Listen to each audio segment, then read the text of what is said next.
बिस्मिल्लाहिर्रहमानिर्रहीम। अस्सलाम वालेकुम माय यूट्यूब फैमिली। उम्मीद करती हूँ आप सब खैरियत से होंगे। अफीज़ा किचन फूड एंड हैक्स में एक बार फिर आपको मैं खुशामदीद कहती हूँ।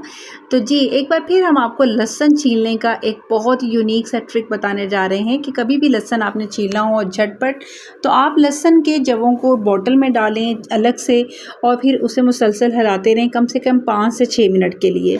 इसके बाद आप उन्हें देखें तो आपका काफ़ी हद तक लहसुन छिल चुका होगा। आप ये देख रहे हैं मेरे सामने काफ़ी जवे निकल के आ चुके हुए हैं, तो छिलके अलग हो चुके हुए हैं और लहसुन मेरा छिल चुका है। तो ये बहुत ही बेस्ट तरीका है, आपने इसे ज़रूर ट्राई करना है। जी, नेक्स्ट टिप में देखें कि वॉश बेसन जो हमारा गंदा हो जाता है रोज़मर्रा के इस्तेमाल के बाद, तो हमें उसे साफ़ करने के लिए कोई केमिकल, हार्पिक या किसी भी ऐसे लिक्विड की ज़रूरत नहीं है जो कि नुकसानदेह है, कि केमिकल है।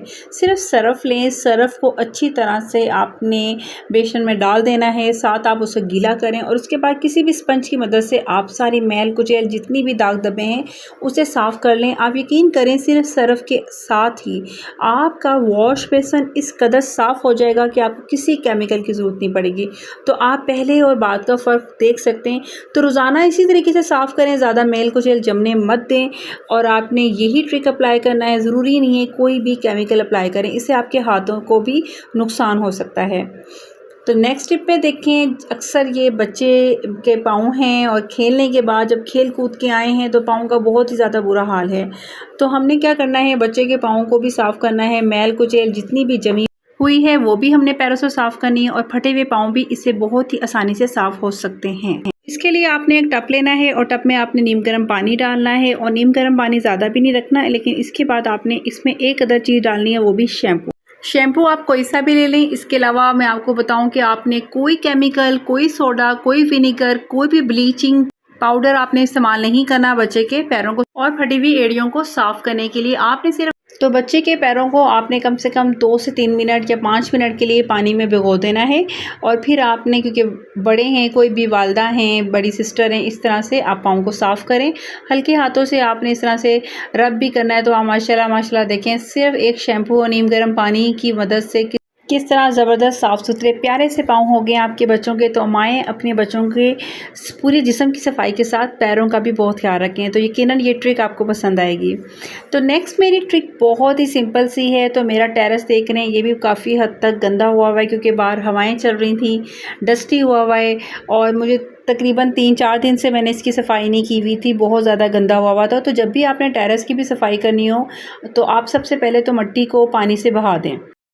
तो इसके बाद आपने जब देखना है कि सारी मिट्टी हमारी तकरीबन ख़त्म हो चुकी है, तो फिर आपने इसको टेरेस को, अपनी चिप्स हैं, टाइल्स हैं, जो भी हैं आपके पास, तो अपने हल्का सा 2 चीज़ों की मैं ऑप्शन दूंगी। मैं दोनों चीज़ें ट्राई करती हूँ।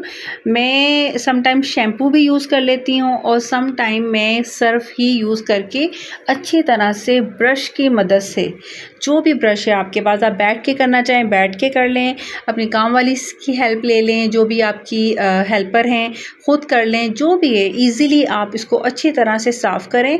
तो जितनी भी मैल कुचैल जमी हुई होती है टाइल्स के अंदर वो क्लीन हो जाती है और आपका टेरेस, आप देख रहे हैं कि मैंने एक दफ़ा मिट्टी पहले निकाली थी और सर्फ मैंने इस्तेमाल किया, तो उसके बाद किस हद तक टेरेस मेरा साफ़ हो गया है।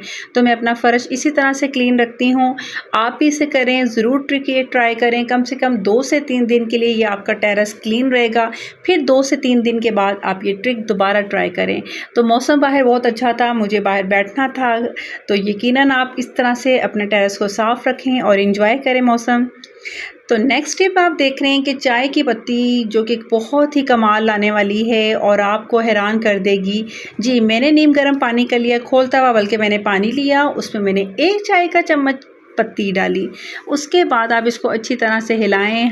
आप ये देख रहे हैं कितना खूबसूरत रंग निकल आया है। आप मज़ीद 1 से 2 मिनट के लिए इसको ढक के रख दें ताकि और अच्छा सा रंग निकल आए।